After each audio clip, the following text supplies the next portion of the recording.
मसाई मारा, केन्या का वो मैदान जहां हर शेर की कहानी खून और ताकत से लिखी जाती है। इसी जगह एक शेरनी ने कुछ बच्चों को जन्म दिया। उन्हीं में से एक था मिस्टर टी। मिस्टर टी की मां एक मजबूत शेरनी थी, जिसने अपने बच्चों को खुले मैदानों और नदी किनारों के पास पाला। बचपन में मिस्टर टी अकेला नहीं था, उसके कई भाई थे।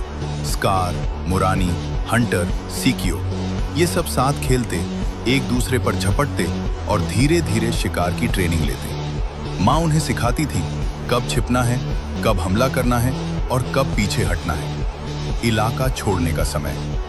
जब ये सभी करीब 2 से 3 साल के हुए तो प्राइड के बड़े नर शेरों ने इन्हें भगा दिया। जंगल का नियम है, जवान बेटे बड़े होकर अपने पिता के इलाके में नहीं रह सकते। तो ये सारे भाई साथ निकले और उन्होंने अपनी टोली बनाई, जिसे बाद में मस्केटियर्स कहा गया।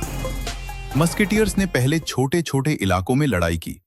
उन्होंने कई कमजोर नर शेरों को हराया। धीरे धीरे वे मासाई मारा के बड़े हिस्से पर कब्जा करने लगे। मिस्टर टी अपनी ताकत और जिद के लिए जाना जाता था।